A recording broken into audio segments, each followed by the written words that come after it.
Have you been online shopping today? Well, a blockbuster opening for the world's biggest online shopping extravaganza. That's Alibaba's Singles Day. Well, let's take a look at how fast the sales progressed just minutes after it opened. Now, in the first 3 minutes alone, consumers spent $1.5 billion and over.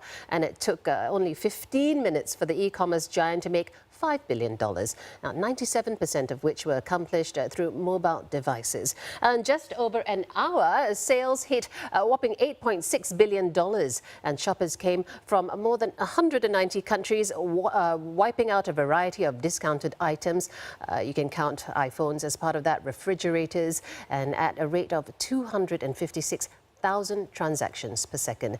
By midday today, well, sales hit a record 18 billion, surpassing last year's total sales.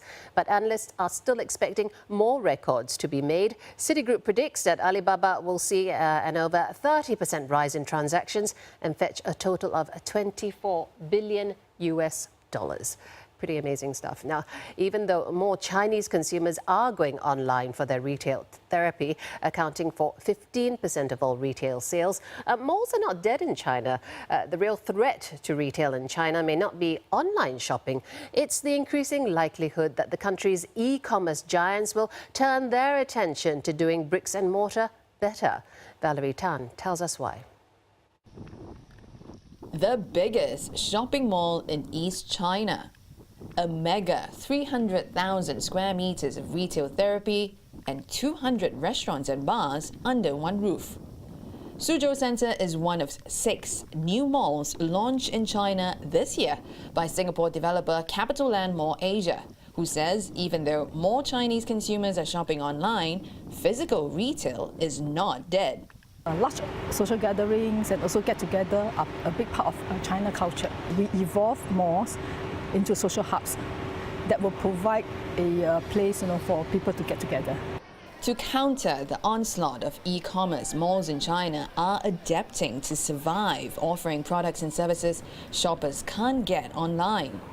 The number of retail outlets have been reduced, with more space dedicated to leisure and entertainment, food and drinks. For some customers, they love coming here for window shopping, or even they have no, intention to, do crazy shopping here, but they still enjoy, having afternoon tea at some of our cafes and, dining outlets. 所以对你来说，商场还是有用的，对吧？对，还是有娱乐啊什么的，还当然有用。就跟朋友的话，总不能在家网购。对对对。然后逛商场的话，还是以吃和买衣服为主吧，还是要试一下，对。Malls provide more than just retail therapy here in China. Experts say they also meet the growing demands of Chinese consumers who are constantly on the lookout for new places to see and to be seen in. Nevertheless, the brick-and-mortar business has been hit by online retail. Malaysia-based Parkson, which had 70 stores in China, shuttered some outlets after sales tumbled by more than half. Supermarkets Walmart and Carrefour did the same and devoted more resources online. Scenes like this of malls reduced to ghost towns are also common in smaller cities where there's been an overbuild of shopping centers. But even though internet sales have boomed, that made up just 15% of total retail in China last year, meaning the bulk of shopping by Chinese consumers is still done offline. What we're starting to see is that, okay, the e-commerce market is becoming more mature, the pace of growth is starting to slow. That may be because it's on a bigger base, but it's also just because that maybe some consumers have already become familiar with the online platform, and some other people may be moving back from the online platforms onto the bricks and mortar stores. That's perhaps why even e-commerce giant Alibaba is getting physical, constructing its own mall set to be ready by next year.